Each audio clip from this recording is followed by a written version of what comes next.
Parashat Bo, Shiur, la Ilou Nishmat de Asher Mesod ben Rahma, Tiye Nishmato Tserura Betzro Rachaim, et pour la Hatzlacha de William et sa famille, que Akadosh Baruch Hu, il leur donne Shefa Beracha Hatzlacha Bechol Ma'asyadem.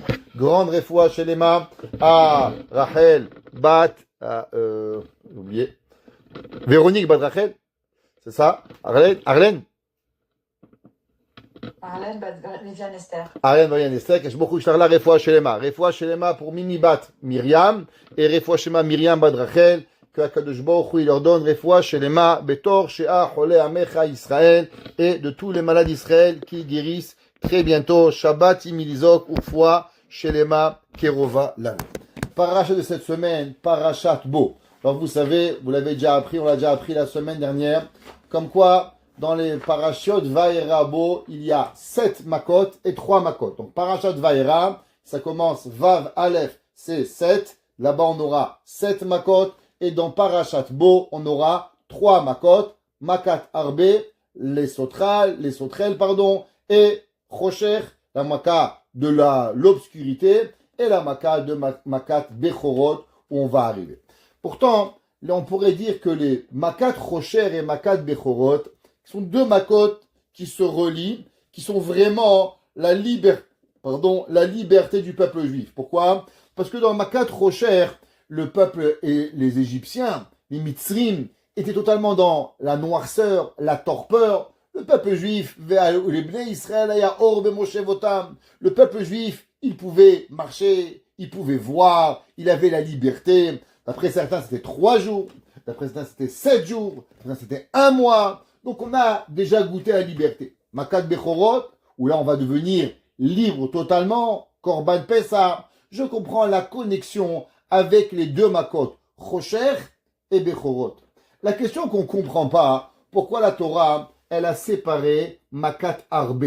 En quoi la Makat Arbe, elle est connexion avec la liberté? Elle a l'air d'une punition de l'Égypte. Si moi on m'avait demandé, monsieur le rabbin, comment vous séparez les makot, moi j'aurais dit les 8 premières makot, c'est la punition des Égyptiens, et la Makat Chosher et Bechorot, c'est le début de la liberté du peuple juif. Alors pourquoi on a séparé 7 et 3? Moi j'aurais préparé 8 et 2, séparés différemment pour pouvoir y arriver.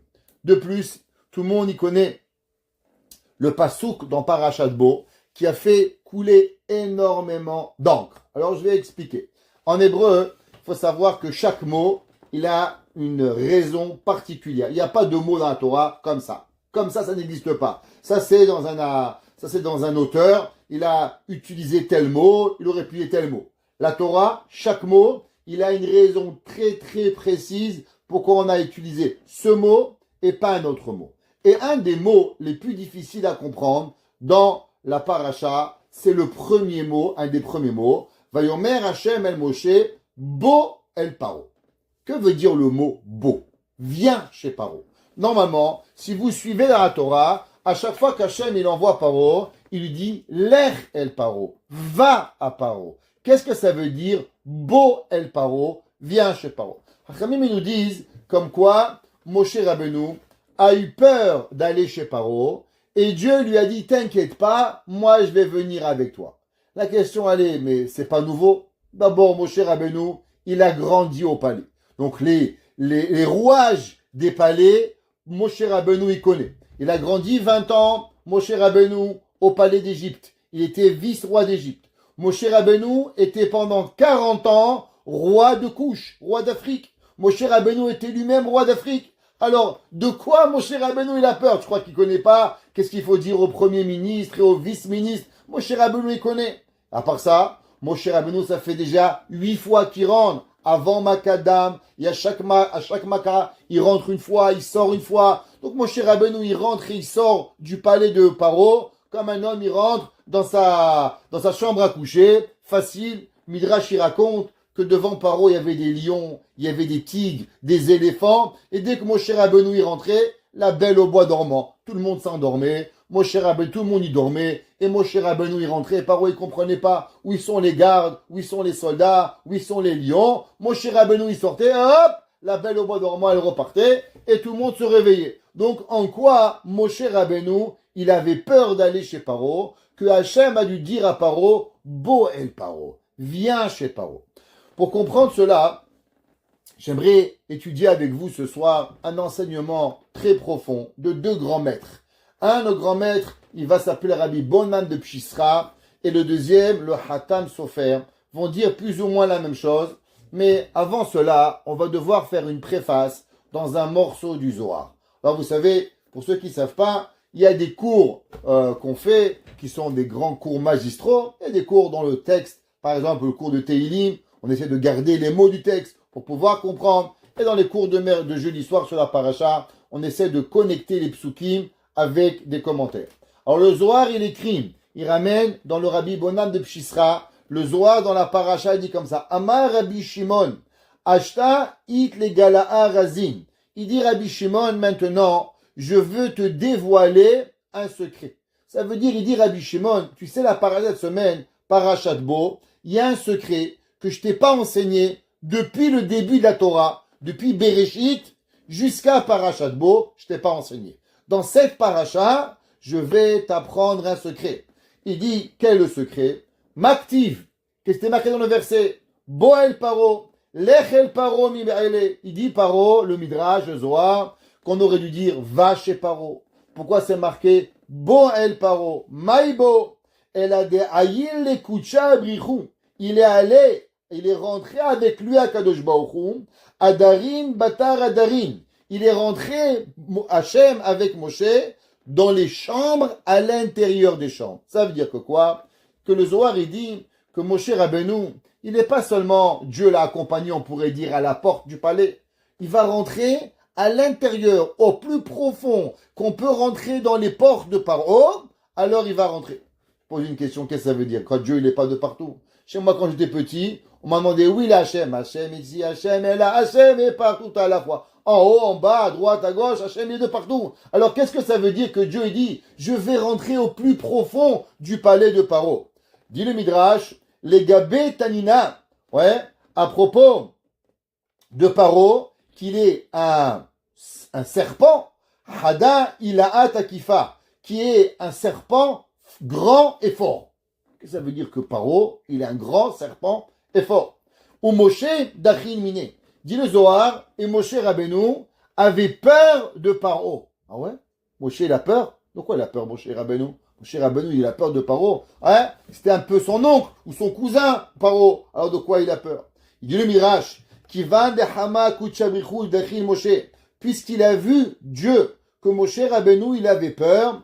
Amar Kuchabrichou, il a dit, Dieu, Ineni alecha Paro melech Mitzraim. Voici, je suis avec toi. Paro, roi d'Égypte, Hatanin Hagadol, le grand serpent, Arovetz Betor Yeroam, celui qui est dans les Nils, ou Kuchabrichu Istarich le Agachabe, Kerava Velo Ahara. Et Moshe Hachem, il a protégé pour que Moshe Rabbeinu y part pas. Comme c'est marqué, Ubechol Elohe Mitzraim Ese Shefatim. Il dit, comme c'est marqué, t'inquiète pas, moi je vais leur faire la fête à tous les Égyptiens et à Paro, et moi je vais y arriver.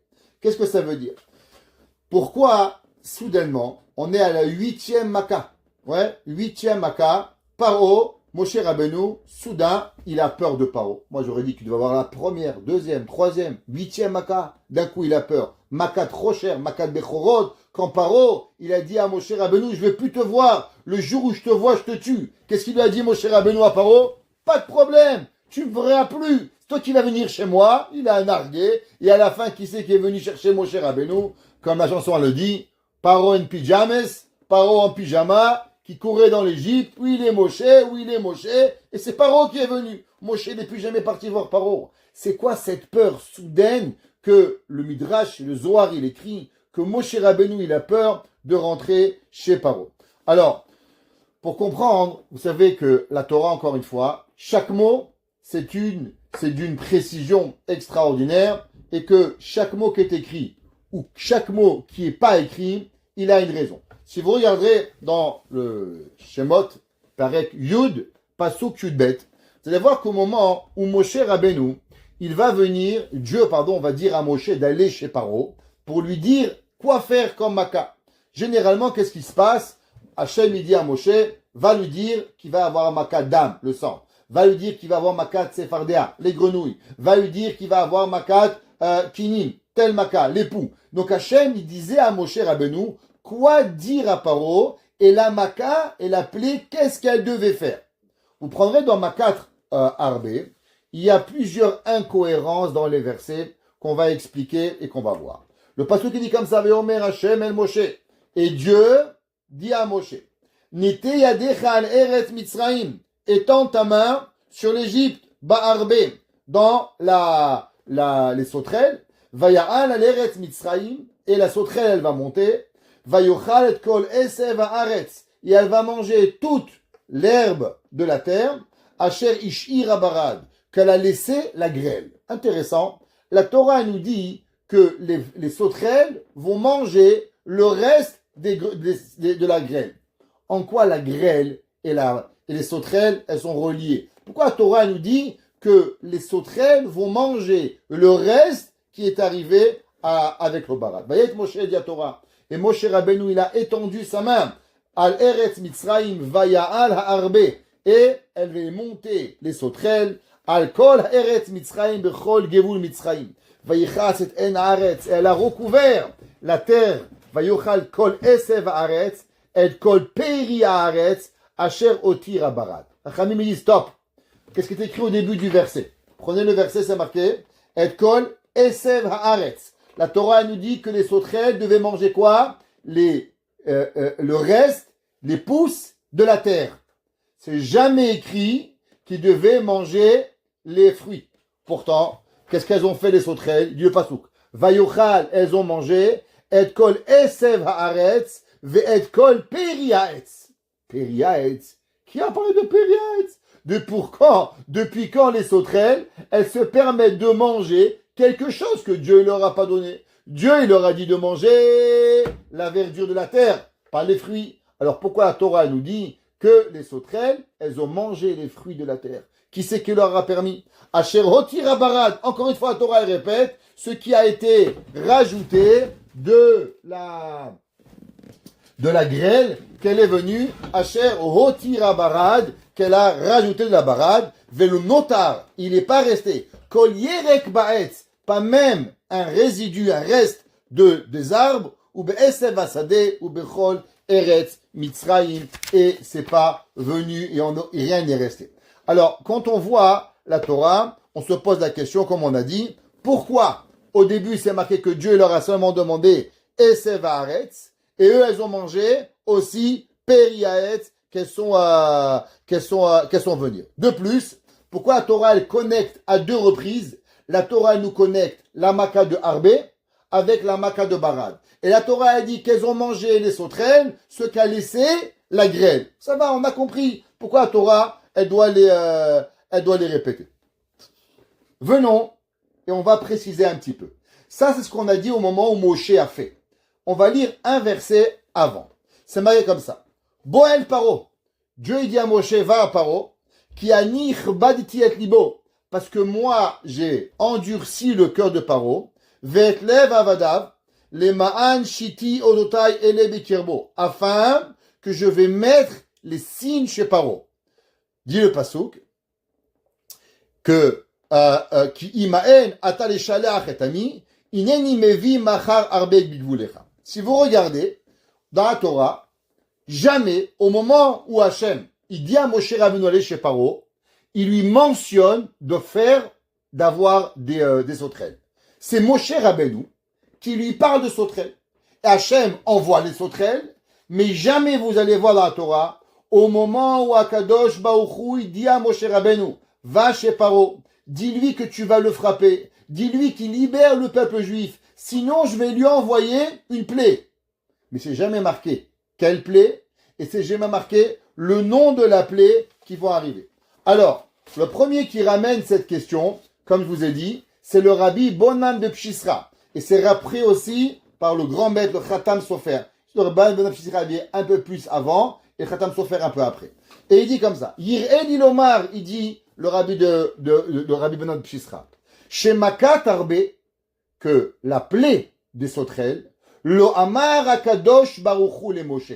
Écoutez bien, que Dieu n'a jamais dit à Moshe Rabbeinu d'envoyer une plaie de sauterelle. C'est pas écrit dans la Torah. Rak Hashem, seulement Dieu, il a ordonné, Sheifrar Moshe be'atzmo, eze maka sheyirtse. Il dit Rabbi Bonam de Pshifsra, Dieu il a dit à Moshe, va chez Paro, et dis-lui que je vais lui envoyer une plaie. Laquelle? C'est pas écrit. Moshe Rabbeinu, toi, choisis laquelle tu veux, ce que tu vas faire, j'accepte. Ve'alpi ze yuvan emshech hakatuv. Et dit, c'est pour ça qu'après on comprend les versets. Vayomer Hashem el Moshe bo el Paro, pirouche ki bemilat lech, Torah al shlichut bedavar mefurash. Il dit Rabbi Bonam de Pshifsra. Quelle différence il y a entre bo et lech, grammaticalement? Lech, c'est quand vous allez faire une mission. Par exemple, si je vous dis, s'il te plaît, va chercher ma voiture. C'est-à-dire, lech, ta ville et ta auto. Va et fais-moi telle chose. Quand je te donne le choix de faire quelque chose, je peux pas te dire le mot lech. Je dois te dire bo. S'il te plaît, va m'acheter à manger. C'est-à-dire quoi? Qu'est-ce que tu veux? Ce que tu choisis. Ce que tu veux, du poisson, de la viande. Tu vas chez Benny, tu vas n'importe où. À toi de choisir. S'il te plaît, va me chercher un sandwich chez Benny. Là, je vais dire va. Lech. Mais quand je dis s'il te plaît, va me chercher, ça veut dire que tu as le choix quelque part. Il dit Rabbi Bonam de Pshifsra, pourquoi toutes les makot c'est marqué lech et makat arbe c'est marqué bo? Il dit à cause que dans la makat arbe, Dieu n'a jamais dit à Moshe d'envoyer la makat des sauterelles. C'est Moshe Rabbeinu qui a choisi d'envoyer la makat des sauterelles. C'est pour ça que c'est marqué bo et c'est pas marqué lech. Ou bachar lecha eze maka.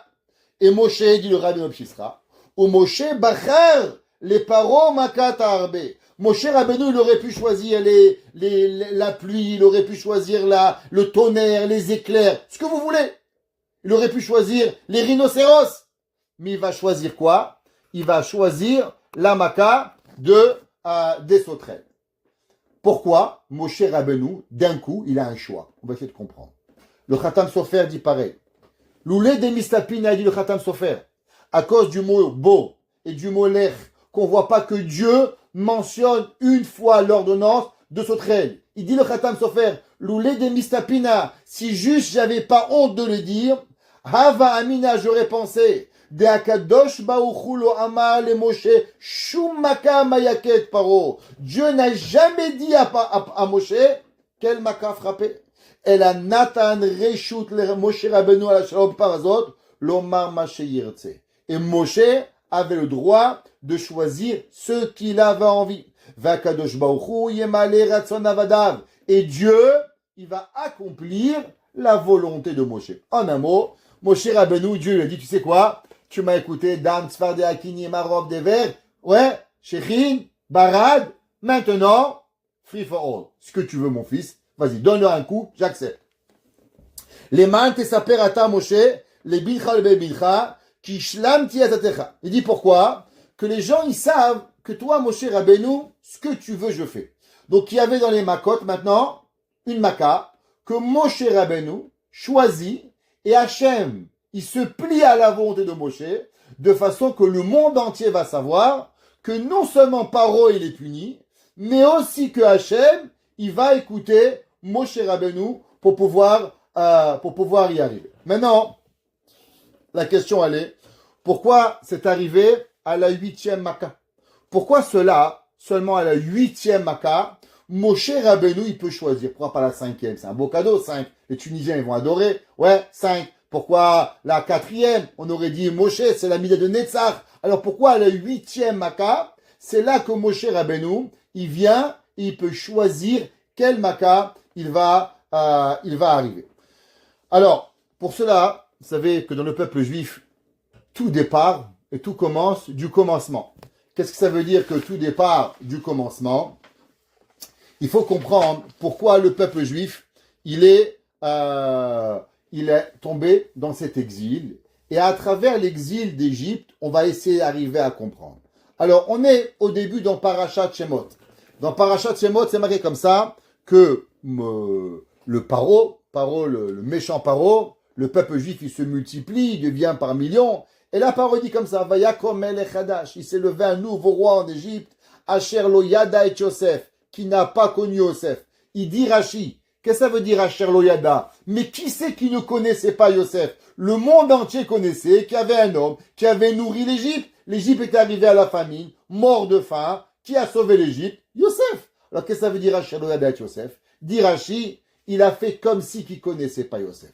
Qu'est-ce que ça veut dire il a fait comme si? Comme si quoi? Comme si, comme ça? Qu'est-ce que ça veut dire comme si? Qu'est-ce que ça veut dire Haché? Paro? Paro, c'est un homme intelligent. Paro dit Avanitrake malo. Viens, on va devenir intelligent. Un homme intelligent et qui fait une bêtise, on va faire comme si qu'on le connaît pas. Il a ghosté. C'est-à-dire que le ghostage qu'on a inventé 2025, c'est depuis Paro qu'on a inventé Asher lo yada et Yosef. Qu'est-ce que ça veut dire Asher lo yada et Yosef? Qu'est-ce que ça veut dire Avanitrake malo pour pouvoir arriver? Et en plus, c'est quoi cette intelligence que Paro il dit? Venez, on devient intelligent et on fait que le peuple juif, il peut pas partir.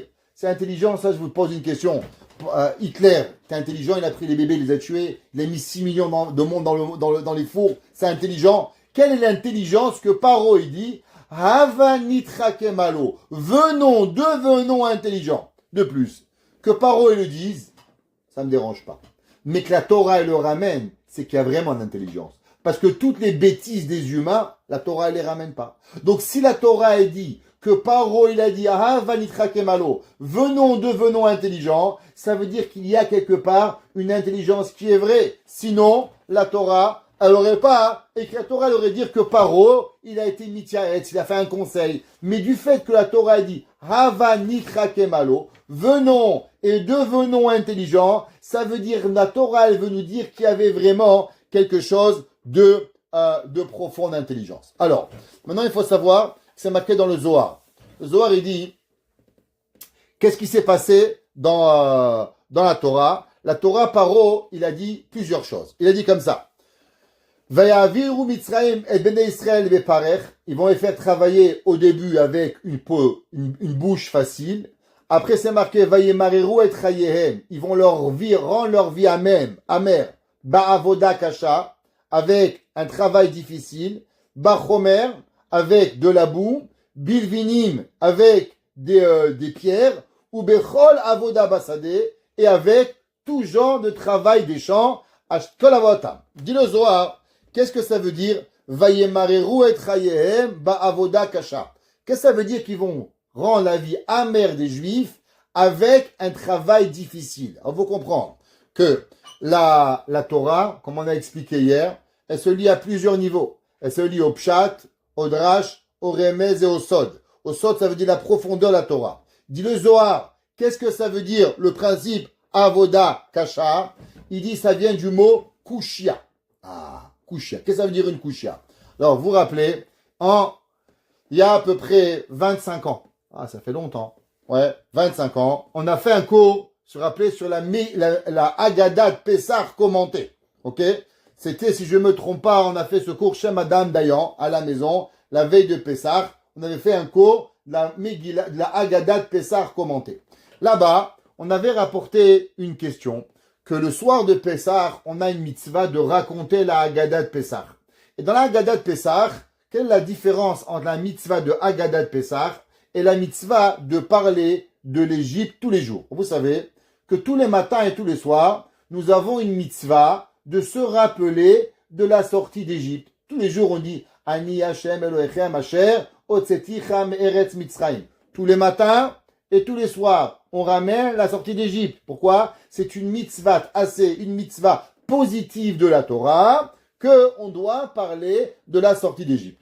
Alors, le Rav de Brisk, il demande, quelle est la mitzvah particulière de Pessah? Pourquoi à Pessah, on a l'obligation d'avoir un seder pour raconter Sipur Yetziat Mitzrayim? Mais tous les soirs, on raconte l'Égypte. Alors, c'est quoi la mitzvah particulière de Pessah qu'on doit aussi raconter? C'est la même chose. Le Rav de Brisk, il dit qu'il y a deux façons de parler de l'Égypte. Tous les soirs, juste on mentionne la sortie d'Égypte. Ani Hashem Lokechem Asher Otzeticha. C'est Bidibur Be'alma.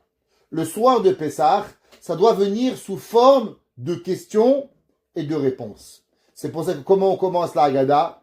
Ma nishtana halay la azé. Qu'est-ce qu'il fait l'enfant? L'enfant pose des questions. Toute la Haggadah, c'est quoi? Des questions. Pesach, Ashuma, Maror, Ashuma, Pesach, Matzah, Maror. Tout ce qu'on fait, on demande pourquoi. Et on doit répondre. La Haggadah, elle est sous forme de questions et de réponses. Un homme qui ne fait pas la Haggadah sous forme de questions et de réponses, il n'a pas acquitté de la mitzvah de Haggadah. C'est pour ça qu'au début de la Haggadah, qu'est-ce qu'on dit? Manishtana. Pourquoi? On met la page. Toute la soirée de Pessah, on pose des questions.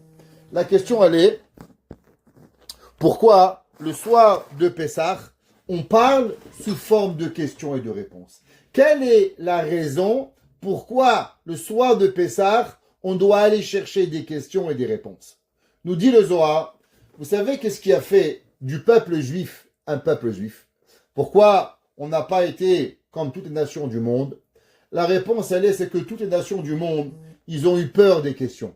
Si vous allez chez les chrétiens, dès que vous posez une question au curé, on vous traite de je sais pas quoi, on vous renvoie. Vous allez chez les islamistes, en islam, pas de question. Mohamed, il a dit, tu fais. Pourquoi? C'est comme ça. Ya Hamar, tu dois faire comme un âne. C'est pareil. Il y a interdit aux questions. Le peuple juif, comme on a la Emouna, et on sait qu'on a raison, on n'a jamais peur de questions. Jamais. Nous, on n'a peur d'aucune question. Le Talmud, il est rempli de questions. Pourquoi? Comment? Parce que... Et même des fois, on ne sait pas, mais on n'a pas peur. Pourquoi? Parce que comme on sait qu'on a la vérité, alors on peut poser des questions sans jamais avoir peur d'une réponse. Vous savez, un professeur qui a peur des questions, c'est qu'il ne maîtrise pas son sujet. Ou bien, il est trop orgueilleux. La Torah, chez nous, on sait que Dieu est un, on sait que Dieu a raison, et on sait que Mashiach, il va venir. La suite, comment ça va se passer, c'est pas important. Mais ça, c'est la vérité. C'est pour ça qu'on n'a pas peur. Alors maintenant, si vous voulez tuer un juif, qu'est-ce que vous devez lui prendre? Vous devez lui voler la possibilité de poser une question. Comment ils ont voulu tuer les juifs en Russie, au communisme? Une façon. Interdiction de pouvoir communiquer un avec l'autre. Interdit de poser des questions. Dès qu'on enlève le questionnement, alors on enlève l'état juif. C'est pour ça que dit le Zohar. Qu'est-ce que ça veut dire Ba'avoda kasha? Un travail difficile. C'est quoi la racine du mot caché? Caché vient du mot kushia, poser. Ça veut dire que qu'est-ce que Paro il a fait? Il a enlevé le droit au peuple juif de venir et de poser une question. Vous savez que dans la Torah, il y a 13 façons comment on étudie la Torah. Et une des 13 façons, c'est quoi? Kal vachomer. C'est quoi Kal vachomer? Les a fortiori. Exemple, si je vous demande de où dans la Torah il est écrit que vous n'avez pas le droit de tuer 2 personnes. La réponse, si la Torah dit que tu n'as pas le droit de tuer une, mais tu n'as pas le droit de tuer 2. C'est pas compliqué. D'accord? La Torah, c'est une des 13 façons que la Torah elle est expliquée, ce qu'on appelle Kal vachomer. Et avec cela, on apprend plein de halachot. Qu'est-ce que Paro, il nous a empêché? Chomer. Dis le Zohar, que veut dire Chomer? La boue, le ciment. Le ciment, c'est qu'il nous a scellé, il nous a cimenté le cerveau. Qu'est-ce qu'il a voulu faire? Il n'a pas voulu nous laisser penser. C'est quoi un Kal vachomer? C'est quand l'homme utilise sa tête pour pouvoir réfléchir. On a déjà expliqué qu'il y a 2 choses. Chokhma, sagesse, bina, comprendre, da'at, savoir. Qu'est-ce que ça veut dire bina? Comprendre l'un de l'autre. Ça veut dire quoi comprendre l'un de l'autre? Je te donne un sujet et à travers le sujet, tu découvres un autre sujet. C'est un Kal vachomer. Qu'est-ce que Paro nous a interdit? Il a voulu enlever du peuple juif la bina. C'est quoi la bina? Le Kal vachomer pour pouvoir arriver. C'est ce qu'on appelle la chomriyut. Quand l'homme il devient matériel, on cimente son cerveau, il peut plus avancer. Que veut dire levinim? Levinim veut dire des briques. Mais levinim veut dire aussi blanchir. Qu'est-ce que ça veut dire blanchir? Alors, en hébreu, quand un rabbin donne un cours, il blanchit une situation. Qu'est-ce que ça veut dire blanchir? Quand vous parlez et vous expliquez, et on arrive à une clarification. Quand vous avez un problème, qu'est-ce que vous dites? Docteur, voudrez-vous me clarifier? Pourquoi le docteur, il a de la peinture?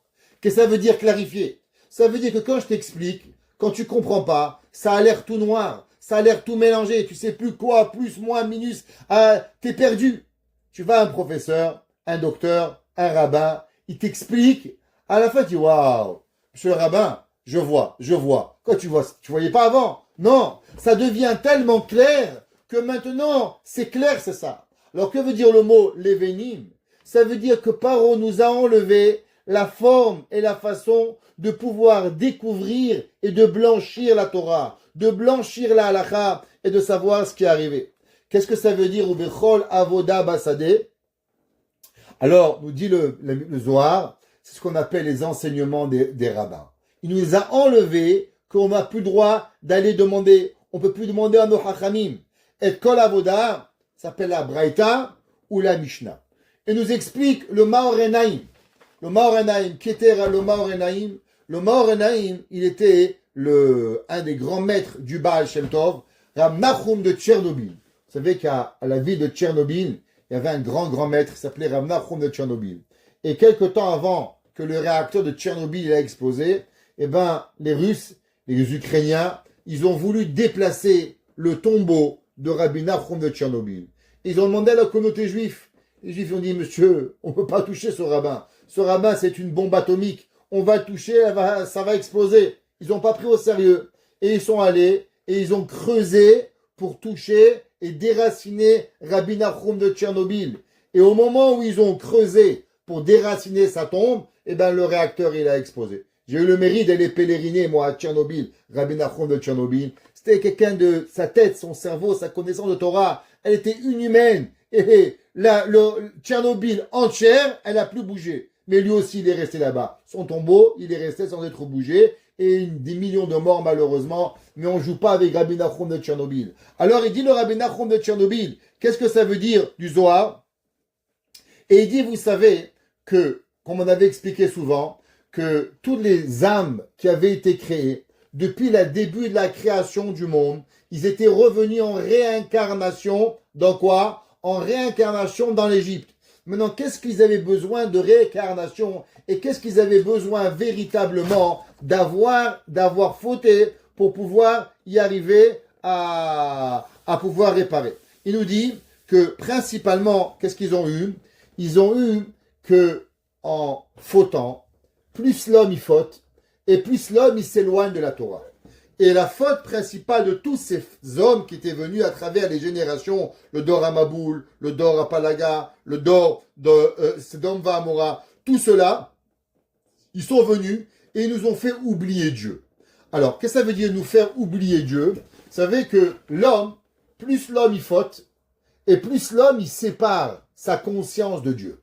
Ça veut dire, c'est comme un homme. Et dehors il fait froid. Ouais, on dit toujours à ma femme, mais comment ils faisaient les Esquimaux pour pouvoir vivre dans ces pays-là il y a 1000 ans? La réponse, c'est qu'ils mettaient sur eux des fourrures, alors ils pouvaient vivre.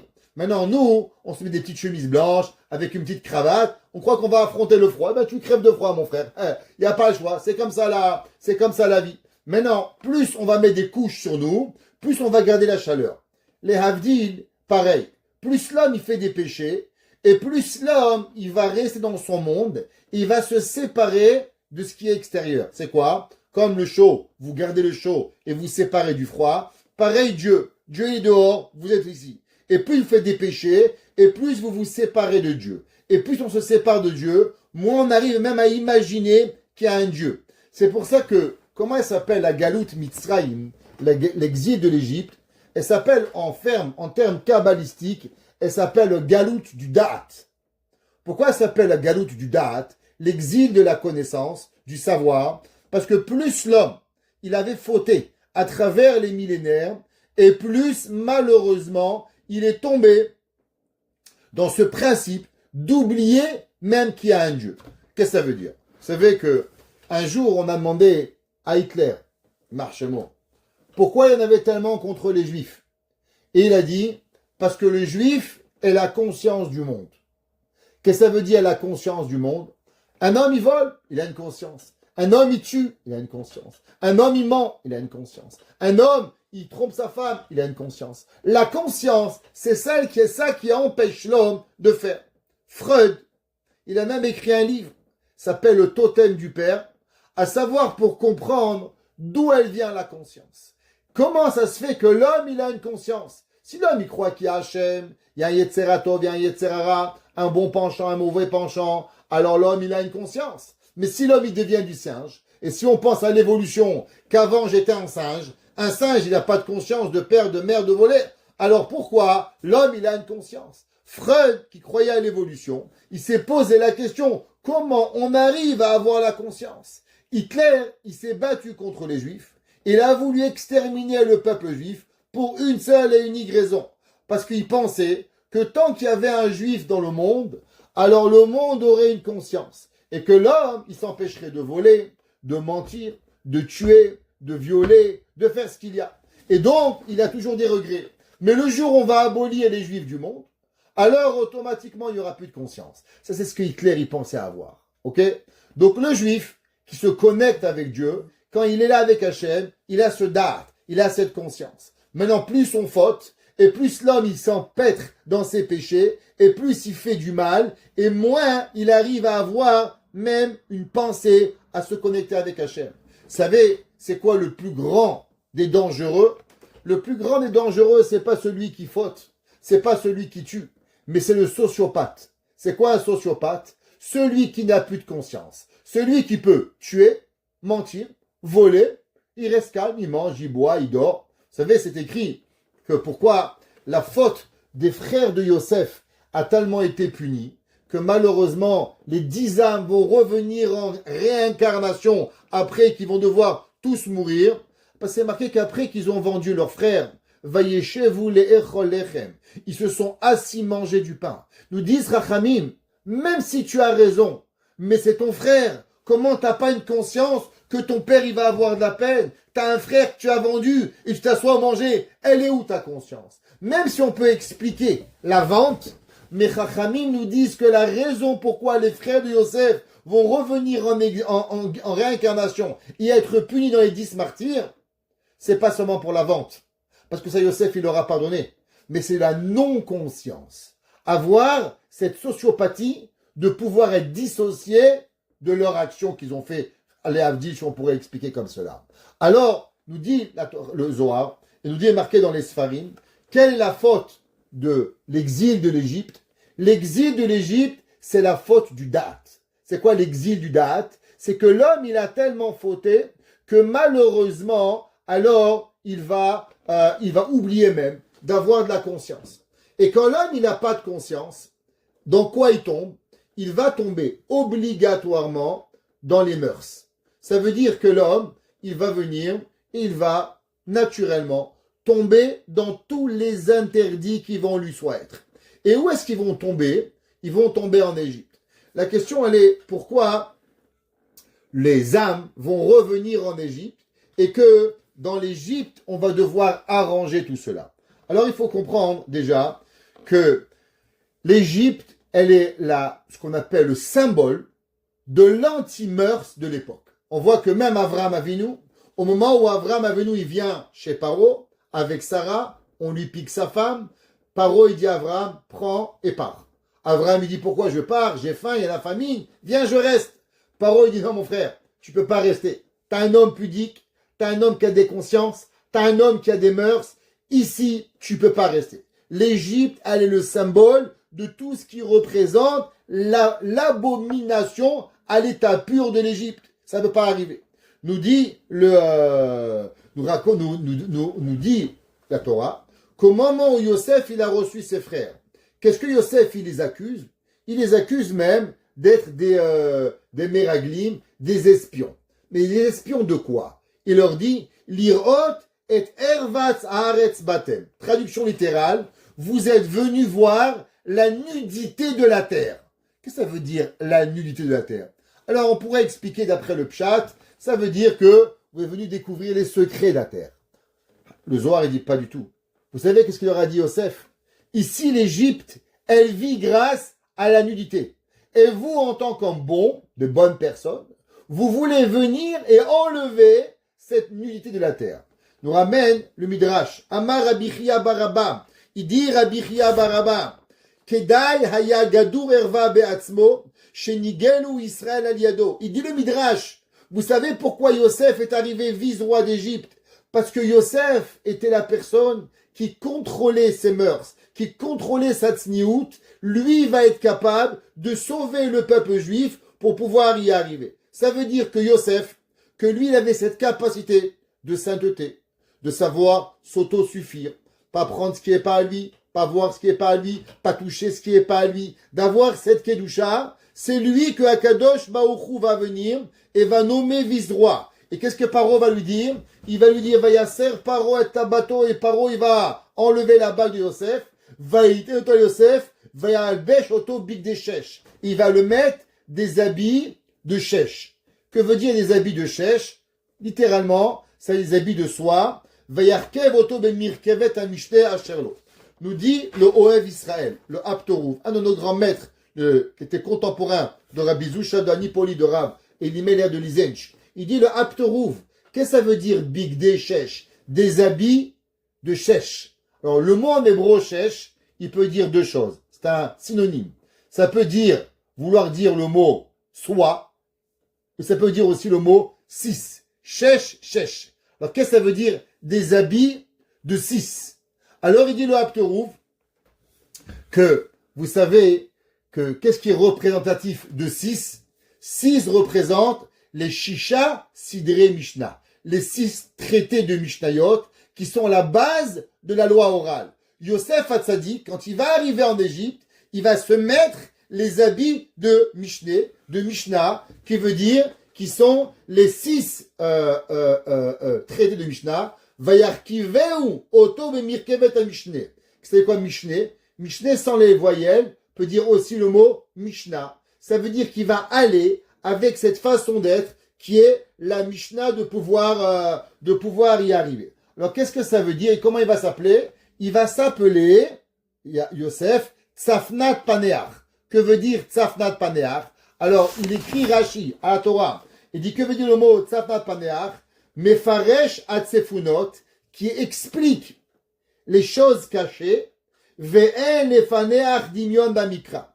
Et il dit Rashi, on ne trouve pas ce mot, et un mot pareil dans la Torah. Qu'est-ce que ça veut dire? Chachamim, ils disent, quelle différence il y a entre la Torah écrite et la Torah orale?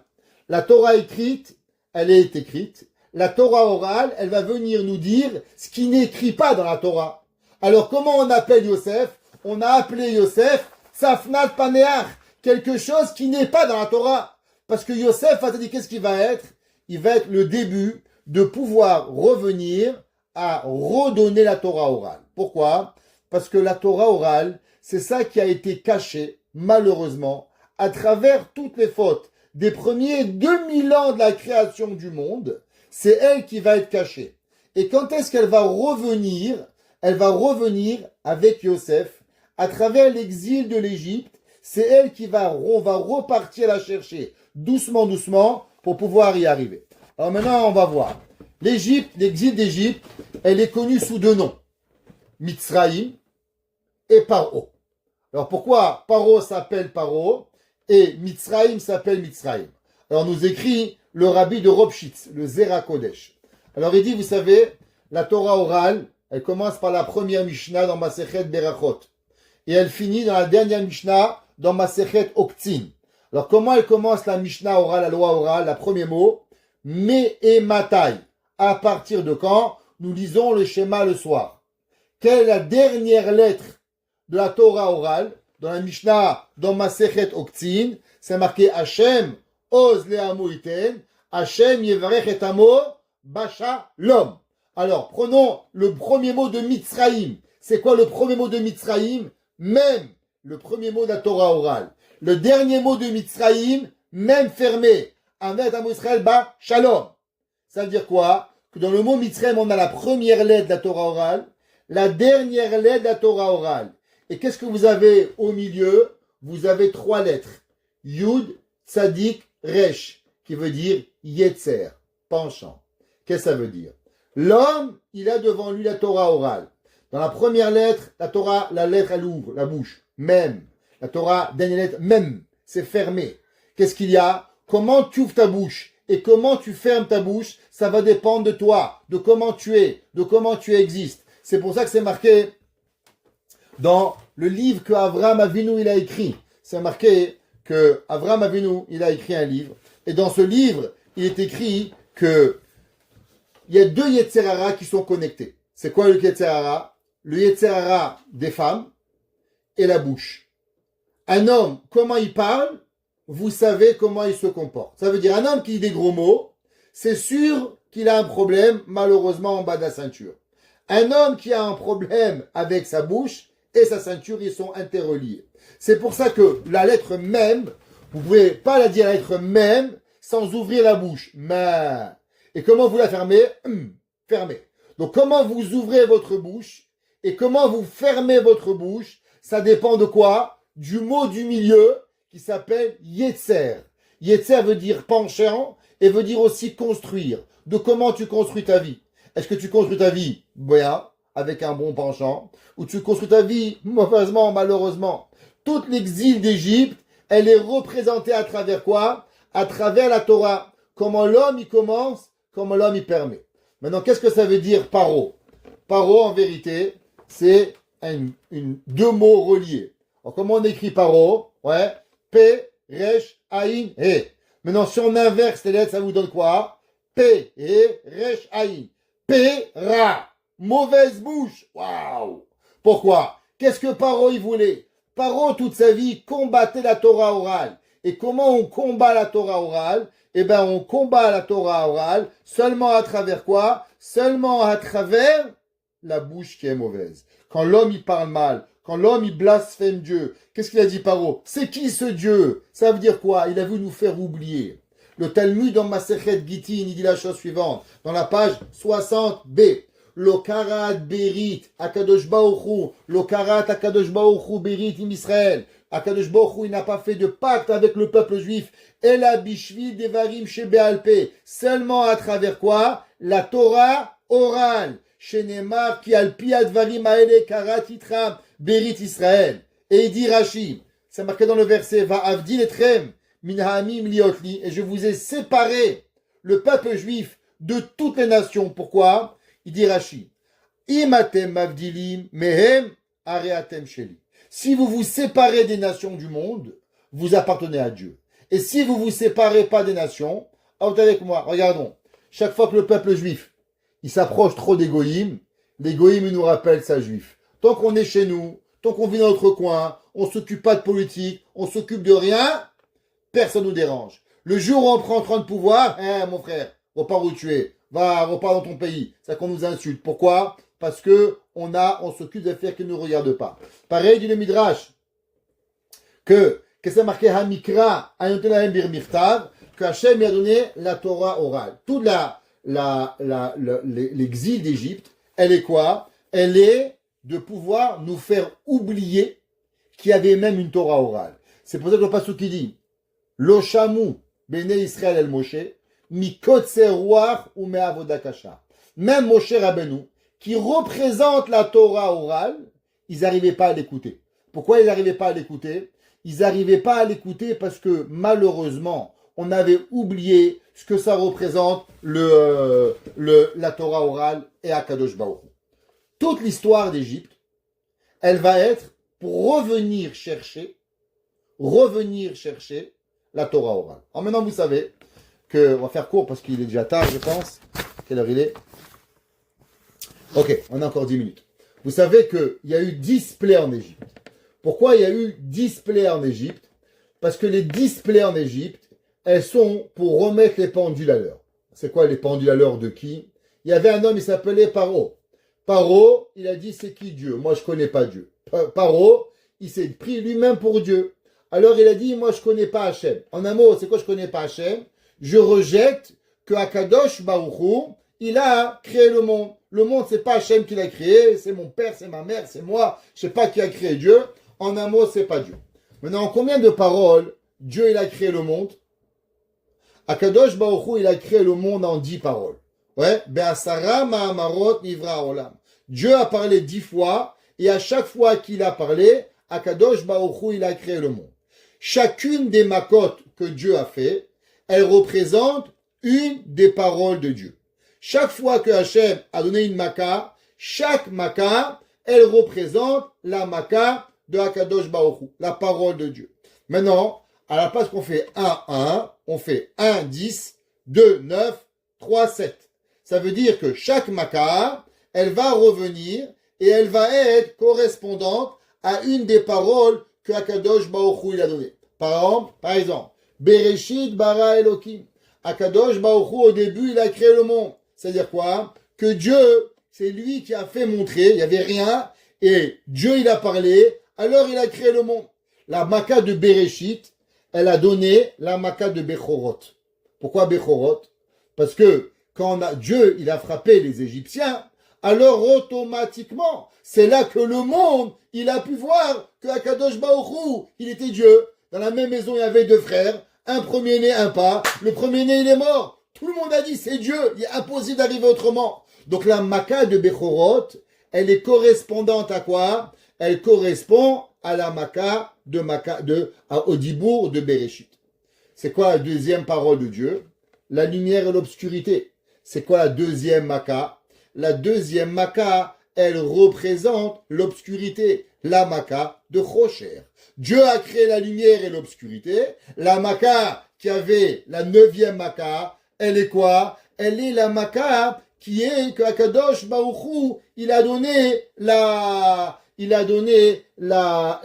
l'obscurité en Égypte et la lumière aux Juifs. Donc il y avait en même moment la lumière et il y avait l'obscurité. La troisième parole de Dieu, c'est quoi?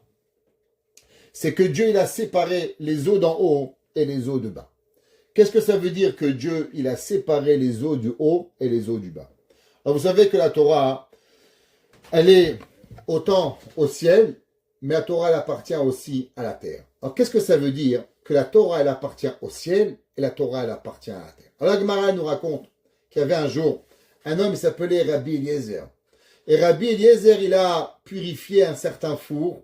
Alors, les Chachamim, ils lui ont demandé, amène une preuve que tu as raison. Il a fait certains miracles.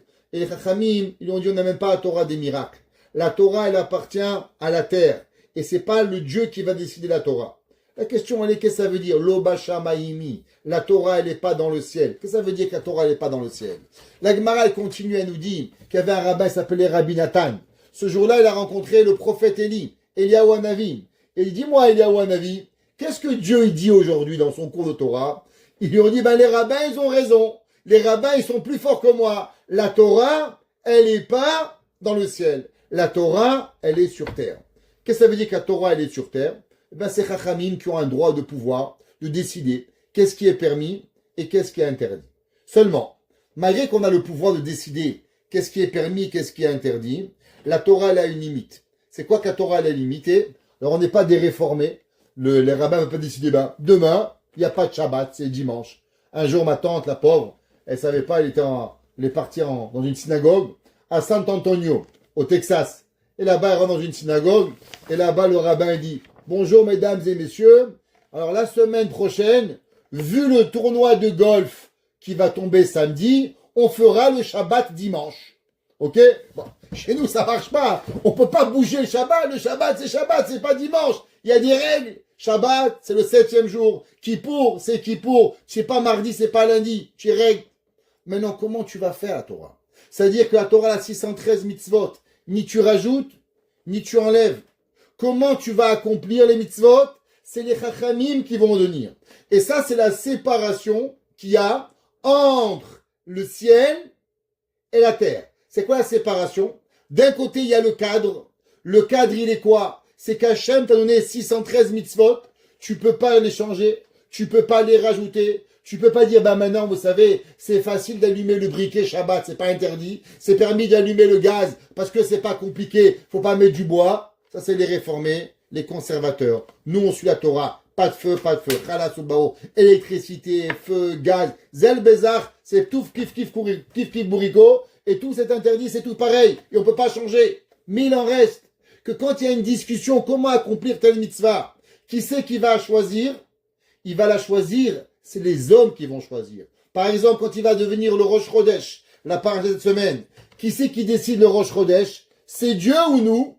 Eh bien, tant que les hommes décident pas c'est quand Rosh Chodesh, eh bien, le Rosh Chodesh, il est pas là. Parce que Torah dit, Kazera Eve Kadesh, comme ça, tu vas voir et tu vas sanctifier. Ça veut dire que même si Hachem, il a envoyé la lune, mais les hommes ne l'ont pas vu, eh ben, on pourra pas le Rosh Chodesh, on le fera le lendemain. Donc, les hommes, ils interviennent dans la Torah. si c'est comme ça, la troisième parole de Dieu, qui est la séparation de haut et d'en bas, c'est quoi? Représente la Torah écrite et la Torah orale.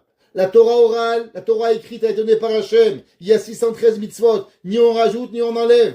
Mais maintenant, si la Torah orale, elle est venue nous expliquer comment, et c'est les Chachamim qui vont choisir. Waouh! Donc si c'est comme ça maintenant, la 8e Maka, 8, 9, 10, troisième parole de Dieu, qui représente la Maka de Harbé. Qui c'est qui va décider la Maka? Eh bien, elle représente la Maka qui est la troisième parole, qui reprend la Torah orale. C'est pour ça que Dieu dit à Moshe Rabbeinu, je vais pas te dire quoi faire. C'est toi qui dois comprendre maintenant quelle Maka envoyer. Parce que la Maka de Harbé, elle est la représentative de la Torah, qui est la connexion entre la Torah orale et la Torah écrite, que Akadosh Baruch Hu a dit qu'il y a une séparation. Mais l'homme, il doit réfléchir à penser qu'est-ce que Hachem il veut. Alors Dieu lui dit, envoie une plaie qui va manger, qui va frapper l'Égypte, mais il lui dit pas quoi. Et Moshe Rabbeinu doit trouver à travers sa tête ce que Akadosh Baruch Hu il avait vraiment envie, ce que Dieu pensait qu'il allait vraiment être la pensée de Dieu. Et Moshe il dit à Hachem, j'ai compris, c'est la Maka de Harbé, parce que tu me demandes quelque chose qui va manger et qui va finir ce que la Maka de quoi? La Maka de Barad. C'est quoi la Maka de Barad? La Maka de Barad, c'est quand l'eau. Dieu a dit que l'eau va être. C'est quoi l'eau? L'eau représente la Torah. La Barad, la quatrième Maka de Barad, elle représente le dibour de l'eau qu'Akadosh Baruch Hu il a créé. Qui est quoi? Qui est qu'on doit finir la grêle. La grêle, c'est la Gemara nous dit qu'est-ce que c'est la Torah? La Torah, c'est un. Ça veut dire qu'après tout, même que l'eau, elle est séparée entre haut et en bas, Torah Shibetav, Torah Shebealpé, mais elle doit terminer, elle doit être en unisson avec quoi? Avec ce que Akadosh Baruch Hu, il nous demande de pouvoir y arriver. Et c'est pour ça. Vous savez que dans la création du monde, tous les jours, il est écrit le mot Tov. Le premier jour de la création, Dieu s'est marqué Vayar Kitov. Troisième jour, Vayar Kitov. Quatrième jour, Vayar Kitov. Le deuxième jour, c'est pas écrit Vayar Kitov. Le deuxième jour, c'est pas écrit Dirachi. Pourquoi c'est pas écrit? Il dit parce que le troisième jour, on va voir à 2 reprises le mot Kitov. C'est gentil que le troisième jour, il y a 2 fois le mot Tov. Mais alors pourquoi t'as pas écrit le mot Tov lundi? Ça aurait été mieux que d'écrire 2 fois le mot mardi. La réponse, elle est que si on avait écrit le mot Tov le deuxième jour, alors on aurait pu penser que la Torah orale, la Torah écrite, elle peut être belle sans la Torah orale. Mais la Torah écrite, elle ne peut pas être comprise sans la Torah orale. C'est pour ça qu'on a donné la Torah orale le deuxième jour, Torah écrite le deuxième jour, et la Torah orale le troisième jour. Et là-bas, on écrit 2 fois Tov, Tov. Pourquoi? À cause que l'homme ne peut comprendre la Torah écrite s'il n'a pas la Torah orale. Et ça, c'est ce qu'on appelle le da'at, la pensée. Qu'est-ce qu'on est parti chercher en Égypte? Les 210 ans d'exil, c'est de revenir et d'aller rechercher toute cette conscience que l'humanité, elle a perdue pendant des millénaires. Pendant les 2000 ans, les 2400 ans que Hachem avait créé le monde, l'homme avait fauté et fauté et fauté et fauté, jusqu'à qu'il avait oublié la conscience de Dieu. On va commencer à rétablir cette conscience avec Yosef. Quelle est la première chose qu'on ramène le da'at? Le da'at, il revient quand l'homme, il commence à faire attention à la tseniout. Il y avait un jour une femme, je vous ai dit, elle m'a dit, monsieur le rabbin, tant que je m'habillais pas tseniout, j'avais l'impression de ne pas exister. Le jour où je me suis habillé tseniout, c'est là qu'on m'a commencé à me regarder que j'existais. Pourquoi? Parce que le jour où une personne, elle fait attention à ses yeux, ou le jour où elle fait attention à ses oreilles, à sa parole, à faire attention à toutes ses lois, alors il commence à prendre la conscience. La conscience, ça nous amène à la parole, qui est le P. C'est quoi le P? Le P, c'est bien parler. Le jour où l'homme, il parle bien, alors il dit plus des bêtises. Alors il enlève le paro. Le paro, c'est le péra. Alors automatiquement, il arrive à enlever, à avoir quoi? Le mitzraïm, le début du même et la fin du même. Et il change de tsaraï. Tsaraï qui veut dire souffrance. Il peut le changer en comment? En yetzer, en penchant, en construction. Ça veut dire qu'en vérité, dans tout, Dieu il existe. Même dans l'exil, l'homme il peut être dans le même ouvert, dans le même fermé. Il paie dans la parole, il paie dans savoir se taire. Parce que même savoir se taire, il faut savoir. Il y a des gens qui ne se lavent pas. Et même des fois parler, il y a des fois qu'il faut parler. Vous savez, il y a un homme, il s'appelait Yov. Yov, il a pensé qu'il ne faut pas parler. Les gens qui pensent que des fois, il ne faut pas parler, eh bien, se taire, c'est aussi destructif que de se taire, que de parler. Des fois, quand tu parles pas, eh ben, tu fais pire que de te taire. Et l'homme, il doit toujours être en balance avec le même ouvert, le même fermé. Ouvre ta bouche, ferme ta bouche. Et avec ça, tu balances avec quoi? Avec Tsarai ou avec Yetzer, où l'homme, il va arriver. C'est pour ça que la Mishnah nous dit Haforba ve'aforba bekulaba. La Torah, à l'intérieur de elle, tu vas tout trouver. C'est quoi tu vas tout trouver? Tu vas trouver l'explication de chaque chose. Pourquoi Makat Barad? Pourquoi Makat Arbe? Pourquoi Makat Rocher? Pourquoi telle parole d'Akadosh Baruch Hu, elle va venir? Maintenant, vous comprenez. Pourquoi nos patriarches, Abraham et Yitzhak, qu'est-ce qu'ils vont faire? Abraham et Yitzhak vont être occupés à creuser des puits et à appeler les puits des noms. La Torah nous parle dans Parashat Vayera, Chaïsara, Vayera, Toldot, que Abraham il ouvre des puits, Yitzhak il ouvre des puits, on ferme les puits, on appelle des noms à des puits. Mais qu'est-ce que ça a à voir avec les puits et les noms? Qu'ils n'avaient rien à faire, nos patriarches, à prendre avec des puits. Les puits, c'est quoi les puits? Les puits, c'est la Torah. Les puits, c'est écrit dans le Zohar que l'eau représente deux choses. L'eau représente la Torah, et elle est aussi représentatrice du Yetzer Hara. Le Yetzer Hara, il est aussi appelé de l'eau. Pourquoi? Parce que vous savez que la forme de l'eau, elle n'existe pas. Et elle va prendre la forme qu'on vous donnez. Pareil la Torah. La Torah n'a pas de forme. Quand vous la rentrez chez un homme humble, alors il va devenir plus humble. Vous prenez un homme orgueilleux, vous mettez la Torah, il devient encore plus orgueilleux. Pareil l'eau, le Yetzer Hara, mais le Yetzer Hara d'un homme orgueilleux, il va exploser. Mais des mauvaises midotes, des mauvais traits de caractère chez un homme méchant, il va devenir encore plus méchant. Le Yetzer Hara et l'eau, c'est pareil. C'est pour ça que, qu'est-ce qu'ils vont faire Abraham? Abraham va creuser des puits. C'est quoi creuser les puits? Les puits qui est la connaissance. C'est la chokhma, c'est le bina, c'est le da'at. Il va aller, il va leur donner un nom. C'est quoi un nom? Un nom, c'est la Torah chez Béalpé. Qu'est-ce qu'ils vont venir, les Pélishtim? Vaïset et moum. Si vous prenez, Samer, ça vient du mot Samer, même, le Yetzer Hara. Ce sont deux lettres qui sont fermées. Comment on appelle en hébreu le Yetzer Hara? On l'appelle le Samer Mem. Pourquoi on l'appelle Samer Mem? Parce qu'il y a seulement deux lettres qui sont complètement fermées dans la Torah. Le Samer est le même. Qu'est-ce qu'il veut le Yetzer Hara? Le Yetzer Hara vous empêche de réfléchir. Il veut vous fermer votre tête. Quand l'homme y réfléchit, il se dit pourquoi il y a un Dieu? Pourquoi il y a un monde? Pourquoi il y a des mitzvot? Alors quand l'homme y réfléchit, alors l'homme il arrive à des conclusions. Boré Olam, Akadosh Baruch Hu, la Torah, il y a un but. Mais quand on vous ferme votre cerveau, on vous cloue le cerveau, on vous scelle le cerveau, alors vous n'avez plus de pensée. C'est pour ça que Yetzer Hara s'appelle Samer et même. Les deux lettres complètement fermées, ou en cercle ou en carré. Mais en fin de compte, qu'est-ce que tu as? Tu as fermé. Tu n'as pas arrivé à laisser ta bouche, ta tête parler.